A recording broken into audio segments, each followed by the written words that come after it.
উদ্দেশ্যে বলছি, এই যে কথাটা ও বলেছে, ও জেনে বলুক বা না জেনে বলুক সেটা ওর ব্যাপার, কিন্তু এইটা কিন্তু একটা ভীষণ বড় নেগেটিভ সাইড।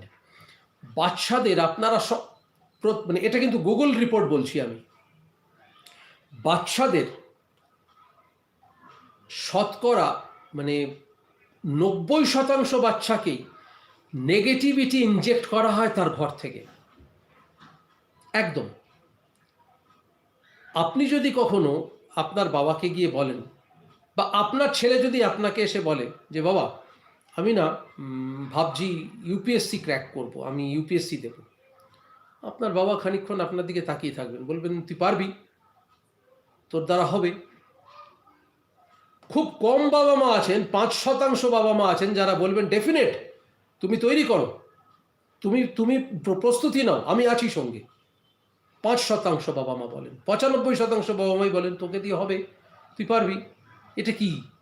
আমি তো জানি, মানে একটা নেগেটিভ। আমি